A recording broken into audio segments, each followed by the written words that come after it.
We have two amazing people. We have plane crash survivors, Stephanie Nielsen and her husband, Christian, and I think I want to start with, is it Tina? Tina. Hi, Tina. Go ahead. Hi. Thank you, Glenn. Hi, Stephanie. My question was regarding your relationship with your dad. When I read about your story, I was so moved by his courage to tell you that you're a mother, that's what you've always wanted to be, and to just do it. Have you always had that connection with your father? Yes, I That's have. awesome. And I'm actually the 8th of 9 in my family. So my dad, you know, he's got a special connection with all of us, but I'm his namesake, and so I feel like we sort of have maybe something there that not everyone has. But I remember, you know, after the accident, everyone was really nice to me. They were really sympathetic and really kind, and you do whatever you want to do, and you can, you know, whatever you want, we'll give it to you, and I think it was one day that I was just complaining a lot to my father, because he and I sort of always, you know, he'd make me walk laps with him to get exercise and kind of my therapy done with him. But he said to me one day, he said, "Stephanie, what do you want? What do you want to do? You've got this family, you've got these beautiful children. You've always wanted to be a mother. You know, you just do it. Just choose to do it. You can choose."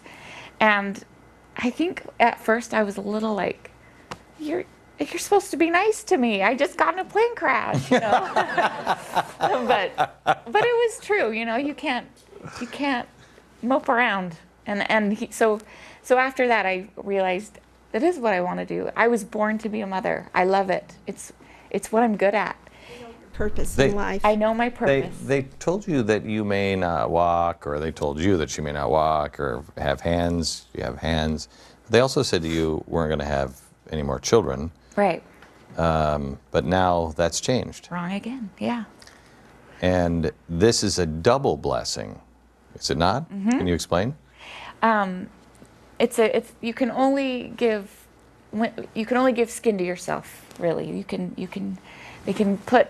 We're doing skin grafts for skin grafts. They can give, you know, pig skin or cadaver skin as just sort of like the base, or the first, the temporary, and then you can only give skin to yourself. So being burned 80%, there's really not a lot that you can give yourself. And so for my neck, they did this similar thing where they put it's kind of like breast implants in, and then they blow it up.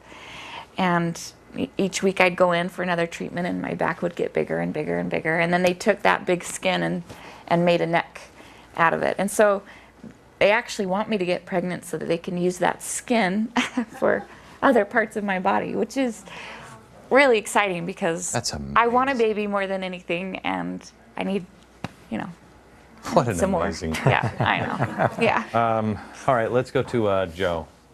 Thanks, Glenn. Thanks for sharing the story. It's amazing, and your outlook. Obviously, your faith got you guys through, made you thrivers. But I guess other people who may not have that, how do they react, and how long does that process take for them to get back to normal? Or is that changed for good? Other people's reaction and your interactions with other people in your daily lives, your jobs, your neighbors?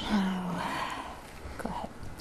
Well, I guess you're talking about people who don't have that faith. No, they're talking about, I think, Joe, if you're talking about the people around you, outlook. have you had friends and family that have been shook by this, and you can't get them, Yeah, because it changes you, that you're going through it. They don't know how you're going through it. They're looking for I lost every friend I had when I went at my alcoholism, and lost everything. I can count the friends that I have now that I had then on one hand.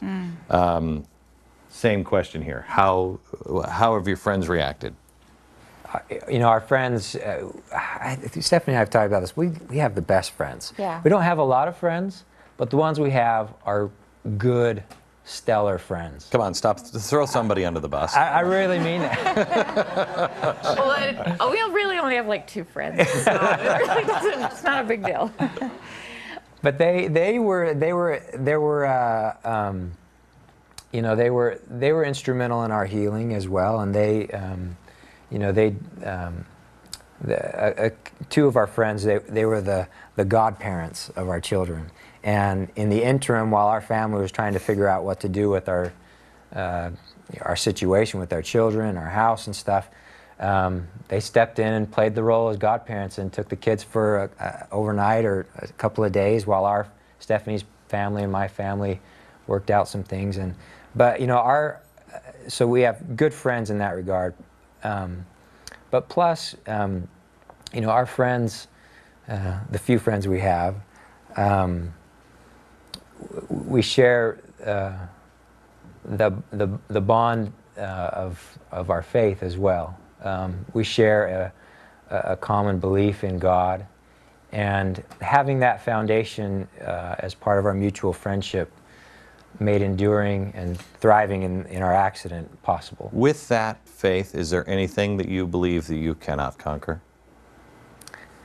I don't think there is anything. No, I think that with God, all things are possible. Of course. Back in just a second.